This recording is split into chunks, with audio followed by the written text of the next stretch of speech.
बोधकथा. राजा असूनही आधी माणूस. छत्रपती शिवाजी महाराज एकदा आपल्या मावळ्यांसोबत गुप्त दौऱ्यावर होते.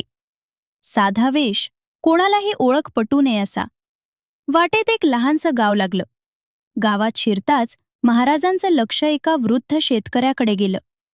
तो माणूस रानात बसून रडत होता. महाराज थांबले.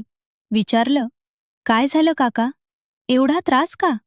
शेतकरी म्हणाला, माझं सगळं पीक गेलं, पावसाने नासवलं. कर भरायची वेळ आली आहे, पण हातात काहीच नाही. उद्या सरकारी माणसं येणार आहेत. महाराज शांतपणे ऐकत राहिले. मावळ्यांनी ओळख करून द्यायची तयारी केली, पण महाराजांनी हातानेच थांबवलं. महाराज म्हणाले, काका, राजा तुमच्यासाठी काय करावं असं वाटतं?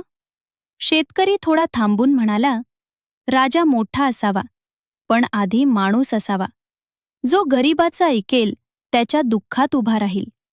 हे शब्द महाराजांच्या मनाला भिडले. त्या रात्री महाराजांनी गावातच मुक्काम केला. दुसऱ्या दिवशी सकाळी संपूर्ण गाव गोळा झालं. तेव्हा महाराजांनी आपली ओळख उघड केली. सगळे स्तब्ध झाले. महाराजांनी जाहीर केलं, या गावावर यावर्षी कोणताही कर नाही. ज्यांचं पीक गेलं आहे त्यांना राजकोषातून मदत दिली जाईल, आणि पुढे कुणावर अन्याय झाला तर थेट माझ्यापर्यंत बातमी पोचली पाहिजे. त्या वृद्ध शेतकऱ्याचे डोळे पाणावले. तो म्हणाला, आज समजलं, देव कसा असतो. महाराज उत्तरले, मी देव नाही, पण माझं राज्य देवासारखं न्याय देणारं असायला हवं.